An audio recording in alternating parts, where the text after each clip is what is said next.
नमस्कार विद्यार्थी मित्रांनो, विजन एम-पी-एस-सी या आपल्या ऑनलाईन स्टडी प्लॅटफॉर्मवरती आपल्या सगळ्यांचं स्वागत आहे. आजपासून आपण विजन एम-पी-एस-सीच्या करंट अफेअर्स या टॉपिकला सुरुवात करणार आहोत. आजपासून आपण डेली जे विजन एम-पी-एस-सीच्या रिलेटेड जे टॉपिक्स असणार आहेत त्यांचं आपण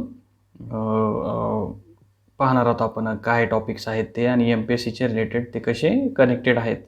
एम-पी-एस-सीच्या सिलेबसमध्ये सुद्धा आपण ते टॉपिक आपण पडताळून पाहणार आहोत की डेली अफेअर्स, करंट अफेअर्समध्ये ते टॉपिक कोणत्या विषयामध्ये कुठे येतात ते. तर चला पाहूया, आज लेक्चरला आपण सुरुवात करूया. तर आजचा टॉपिक आहे जी तिसरा जागतिक सांख्यिकी दिन, नुकताच 20 ऑक्टोबरला तिसरा जागतिक सांख्यिकी दिन हा जाहीर झालेला आहे. तर त्याच्याबद्दल आपण पाहणार आहोत. तिसरा जागतिक आकडेवारी दिन दिनांक 20 ऑक्टोबर 2020 रोजी जागतिक स्तरावर साजरा केला गेला. ठीक आहे. हा दिवस कधी साजरा केला जातो? 20 ऑक्टोबर रोजी. जागतिक सांख्यिकी, आता तुम्हाला नक्की कळालं नसेल की हे काय.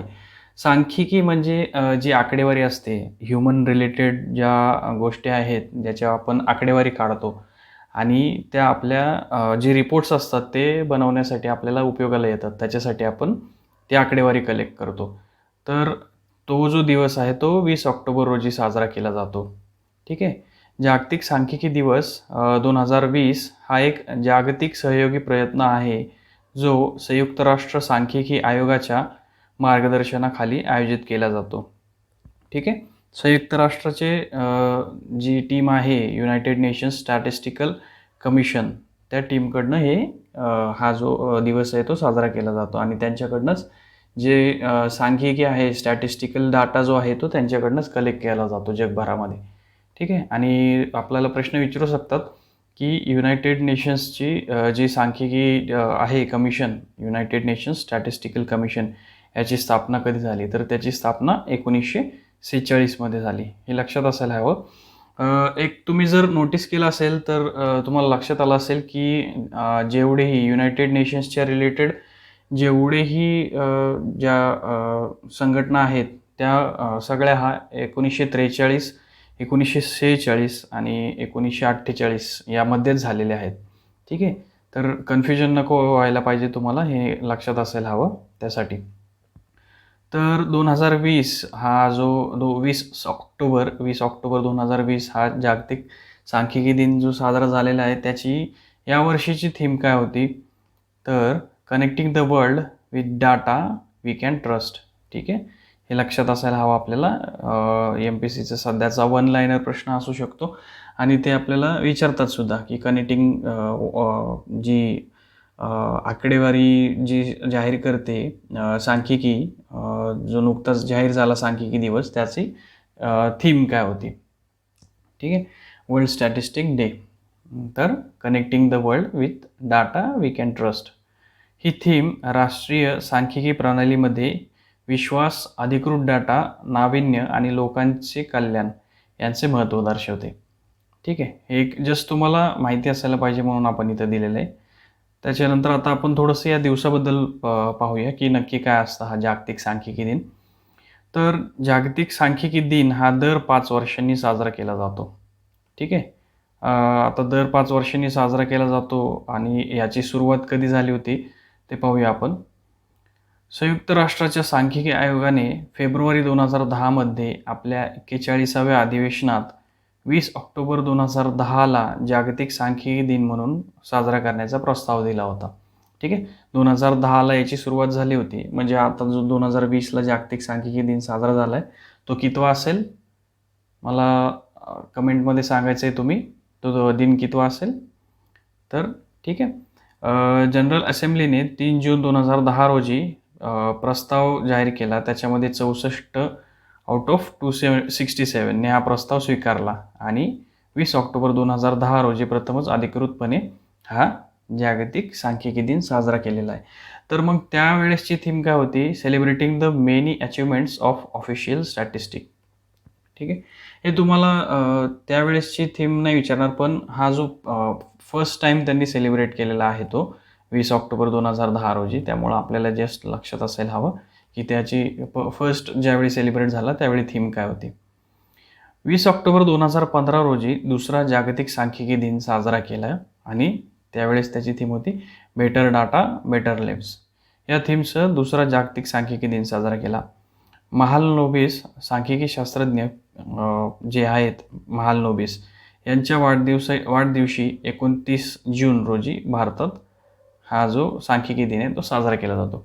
ठीक आहे, कन्फ्युजन झालं नाही पाहिजे. 20 ऑक्टोबरला जो सांख्यिकी दिन असतो तो जागतिक असतो आणि 29 जून म्हणजे जे PC महालनोबिस आहेत त्यांच्या वाढदिवसाच्या दिवशी जो आपण साजरा करतो तो भारतीय सांख्यिकी दिन असतो. ठीक आहे, आणि हेही लक्षात असायला आपल्याला हवं की इंडियन स्टॅटिस्टिक्सचे फादर कोण आहेत तर PC महालनोबिस. त्यांचा जन्म 29 जून 1893 आणि मृत्यू 28 जून 1972. ठीक आहे, तर आता आपण हे जे स्टॅटिस्टिक्स आहेत, ही आकडेवारी जी आहे त्याचं महत्त्व काय आहे, ती आकडेवारी कशासाठी लागते ते बघूया आपण. तर आकडेवारी लोकांच्या रोजच्या जीवनाचे वास्तव वर्णन करते. योग्य सामाजिक आणि आर्थिक धोरणे तयार करण्यासाठी आकडेवारी आवश्यक आहे. संयुक्त राष्ट्रांच्या म्हणण्यानुसार सांख्यिकी हे एखाद्या विशिष्ट कालावधीत देशाच्या पातळीचे मूल्यांकन करण्यासाठी एक साधन आहे. आकडेवारीतून प्राप्त झालेली माहिती केंद्रीय आणि स्थानिक आर्थिक वाटपासाठी वापरली जाते. तसेच नियोजन, शिक्षण सुविधा पुरवणे, आरोग्य सेवा नियोजन इत्यादीसाठी ही आकडेवारी वापरली जाते. ठीक आहे, तर ही जी आकडेवारी ही खूप महत्त्वाची आहे की आपण आता आपली इकॉनॉमिक्समध्ये जी आकडेवारी असते, आपली लोकसंख्या, लोक काय खातात, काय वापरतात, जे आपले कन्झ्युमर प्राईस इंडेक्स असते, होलसेल प्राईस इंडेक्स असते, दारिद्र्य कसं ठरतं, गरिबी कशी ठरते वगैरे, हे सगळ्या गोष्टी ज्या आहेत त्या जे गव्हर्नमेंट आकडेवारी कलेक्ट करतं त्याच्यानुसारच ठरते. ठीक आहे, वेगवेगळे जे नॅचरल डिझास्टर्स येतात आपल्या देशामध्ये, त्याच्यामध्ये काही लोकांचा मृत्यू होतो किंवा काही लोकांची हानी होते किंवा समजा पाऊस पडून पिकाचं नुकसान होतं, यांची जी आकडेवारी हे इतर सगळ्या आकडेवारी ह्या सगळ्या ह्या शासन कलेक्ट करतं आणि त्याच्यानुसारच शासन पुढं ॲक्ट करतं. मग कुणाला किती पैसे द्यायचे आहेत, कुणाला किती अनुदान द्यायचं आहे, सबसिडी कुणाला किती द्यायची आहे, आपल्या देशामध्ये गरीब लोक किती आहेत, middle class, lower middle class किती आहेत, हे सर्व गोष्टी ह्या ज्या आहेत त्या आकडेवारीनुसारच ठरवल्या जातात. आकडेवारी चालू आर्थिक सुधारणांचे परीक्षण आणि मूल्यमापन करण्यासाठी असते. ठीक आहे, तसंच आपली जी पंचवार्षिक योजना ठरतात त्या पंचवार्षिक योजनेमध्ये सुद्धा ज्या आकडेवारी आहेत त्या ह्याच आकडेवारी वापरल्या जातात. तर इंडियामध्ये for India NSSO does the data collection, म्हणजे जी आकडेवारी गोळा करण्याचं काम कोण करतं इंडियामध्ये, नॅशनल सॅम्पल सर्वे ऑर्गनायझेशन. ठीक आहे, त्याचं NSSO, त्याची स्थापना कधी झाली इंडियामध्ये 1950मध्ये. तर हे माहिती असायला हवं, हे खूप महत्त्वाचं आहे. आणि NSSOच्या फेऱ्या असतात. ठीक आहे, NSSOची लोकं असतात NSSO ऑर्गनायझेशनची, ती दरवर्षी त्यांचा डाटा कलेक्ट करण्यासाठी ते जातात आणि लोकसंख्येसाठी किती वाढली लोकसंख्या, त्याच्यामध्ये चाइल्ड किती आहेत, युवा किती आहेत, शिशु किती आहेत, जे आपले वेगवेगळे रेट आहेत, maternal mortality rate, birth rate, death rate वगैरे इत्यादी सगळे रेट जे आहेत डेमोग्राफिकच्या रिलेटेड लोकसंख्येमध्ये, ते सगळे रेट जे आहेत ते या सॅम्पल सर्वे ऑर्गनायझेशन, नॅशनल सॅम्पल सर्वे ऑर्गनायझेशननी कलेक्ट केलेल्या माहितीमधूनच आपण काढलं जातं. ठीक आहे, तर आता पुढचं पॉईंट बघूया, बहुआयामी लॉजिस्टिक पार्क. ठीक आहे, बहुआयामी लॉजिस्टिक पार्क म्हणजे काय, तो कुठं बांधला गेला आहे याच्याबद्दल आपण थोडंसं पुढं माहिती पाहूया. केंद्रीय रस्ते वाहतूक आणि महामार्ग मंत्री नितीन गडकरी यांच्या हस्ते आसाम येथे देशातल्या पहिल्या बहुआयामी लॉजिस्टिक पार्कचा समारंभ झालेला आहे त्या ठिकाणी. तर ते कुठं, जोगीघोपा, हे कुठं आलं, आसाममध्ये. ठीक आहे, 693.97 कोटी रुपयांच्या या पार्कमुळे हवाई, रस्ते, रेल्वे आणि जलमार्ग हे एकमेकांशी जोडले जाणार आहेत.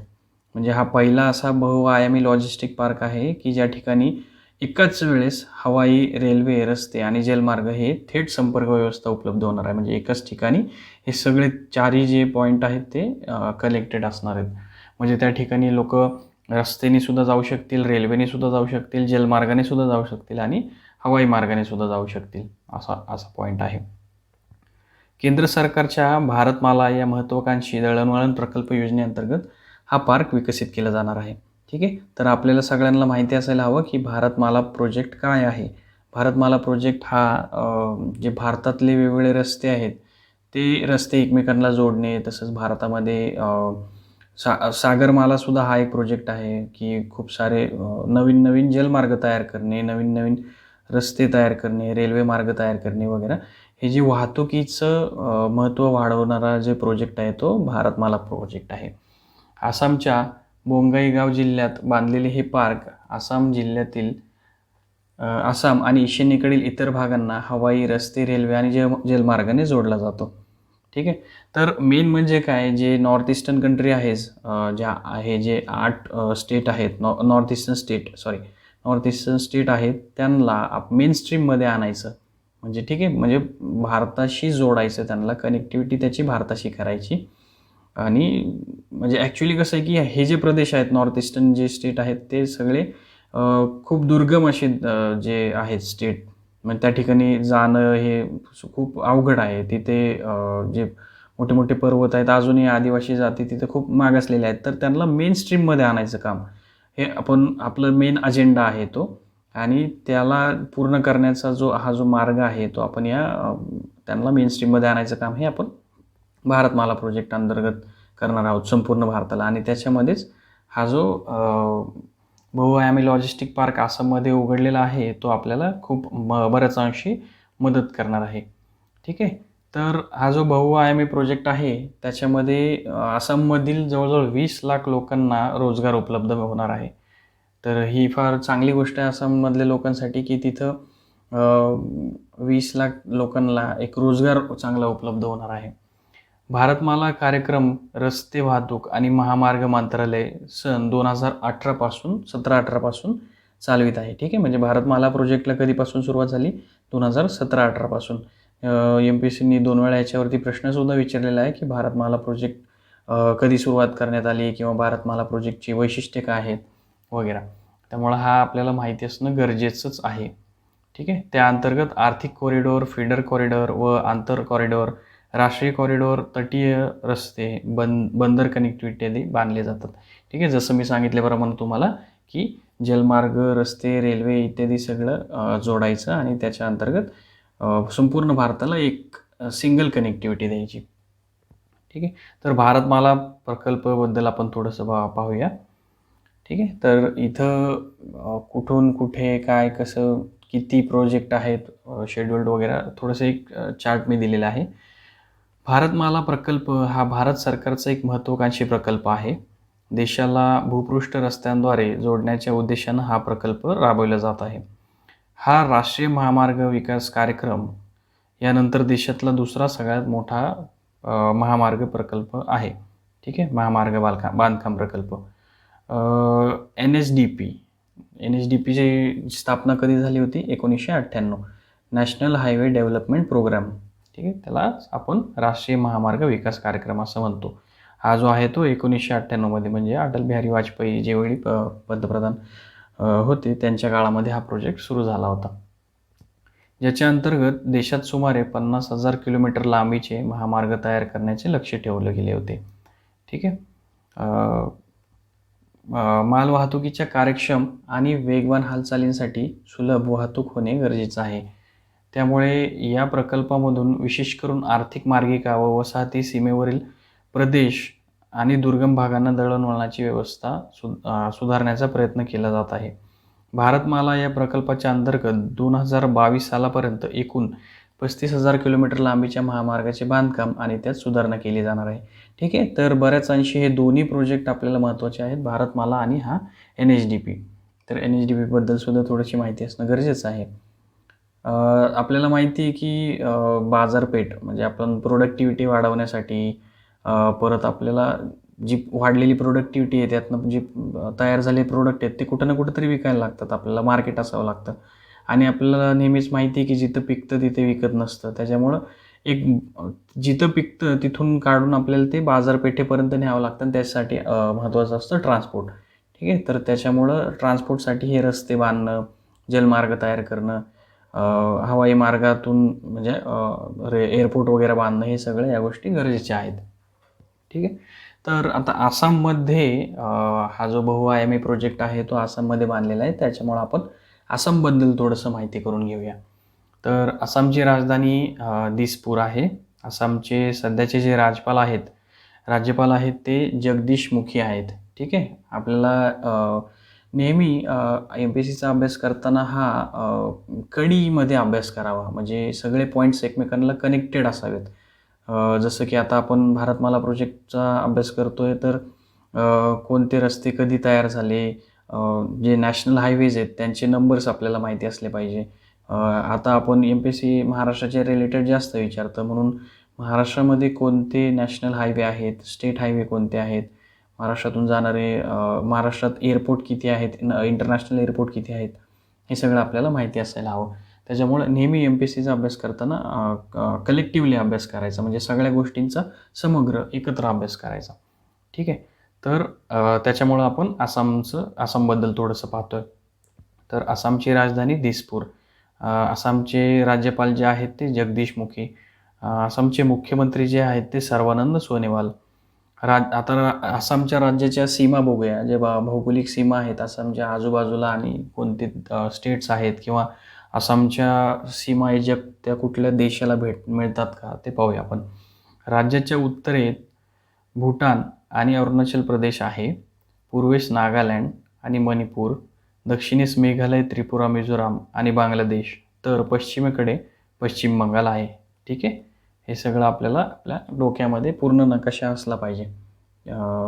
आणि नेहमी भूगोलाचा अभ्यास करताना नेहमी हा मॅप्स थ्रूच करायचा. त्याच्यामुळं आपल्याला व्हिज्युअल एक त्याचं हे होतं आणि आपल्याला पटकन आठवतं ते कोणती जे भूगोलाचा अभ्यास जो आहे तो आपल्याला पटकन आठवतो. म्हणून नेहमी भूगोलाचा अभ्यास करताना मॅप्समधनंच करायचा. आणि एक चांगली वेबसाईट आहे maps of India. He website तुम्ही या वेबसाईटमधनं भारताचे म्हणा किंवा जगाचे, देशाचे, तसेच आपल्या महाराष्ट्राचेच तुम्ही सगळे नकाशे हे ह्या मॅपमधनं पाहू शकता. Maps of India he website आहे. ठीक आहे. तर अभयारण्य. आसाममध्ये काझीरंगा राष्ट्रीय उद्यान, मानस राष्ट्रीय उद्यान, नामेरी राष्ट्रीय उद्यान, डिब्रू सखैवा राष्ट्रीय उद्यान आणि औरंग राष्ट्रीय उद्यान इत्यादी राष्ट्रीय उद्यान आहेत. ठीक आहे. आसाम ॲक्च्युली सगळ्यांना माहिती आहे की हिमालयाचाच एक पार्ट आहे. तो हिमालयाची जी शेवटचे पूर्वेकडील पर्वतरांगा आहेत त्याच्यामध्ये आसाम येतो.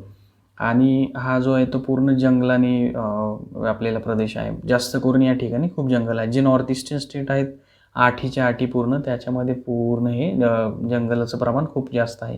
त्याच्यामुळे इथे जे राष्ट्रीय उद्यान आहेत, नॅशनल सँक्च्युरी ज्या आहेत त्या खूप जास्त आहेत. ठीक आहे. तर आसामचं लोकप्रिय नृत्य कोणतं, तर बिहू. एम-पी-एस-सीने 2 वेळा प्रश्नसुद्धा विचारला होता याबद्दल की आसामचं राष्ट्रीय नृत्य कोणतं आहे. हे जोड्या लावण्यासाठी, किंवा एम-पी-एस-सी तर वेगवेगळ्या प्रकारे विचारतं की कधी जोड्या लावामध्ये विचारतं, किंवा असे बहुपर्यायी उत्तर देतं आणि खालीलपैकी कोणते सत्य आहे किंवा खालीलपैकी कोणते चुकीची विधानं आहेत ते सांगा. तर अशा ठिकाणी ते देतं. तर म्हणून आपल्याला हे माहिती असायला हवं. आणि हा आपल्या सिलेबसमध्ये सुद्धा आहे की जे सांस्कृतिक त्या पर्टिक्युलर स्टेटच्या किंवा भारतातल्या सुद्धा जे सांस्कृतिक प्रदेश आहेत, किंवा त्या प्रदेशाबद्दल तिथली जी ठिकाणं आहेत, सांस्कृतिक ठिकाणं आहेत, तर त्याची माहिती असायला हवी. पुन्हा तिथले जे सांस्कृतिक लोकप्रिय कार्यक्रम जे आहेत त्याच्याबद्दल माहिती असायला हवी. ठीक आहे. NRC, बोडोलँड या सर्व कारणांमुळे आसाम राज्य बातम्यांमध्ये होते. त्यामुळं आसामवरती आपल्याला लक्ष द्यायला हवं. ठीक आहे. NRC काय, बोडोलँड काय, ह्या गोष्टी आपल्याला आपण एक पुढच्या लेक्चरमध्ये पाहूयाच. तर आजचं हे लेक्चर आपण या ठिकाणीच थांबूया. आणि तुम्ही नेहमीप्रमाणे अभ्यास करत राहावा. आणि आपलं हे लेक्चर एवढं लक्ष देऊन ऐकल्याबद्दल थँक्यू. आणि लवकरच आपण पुढचं लेक्चर घेऊन येऊया.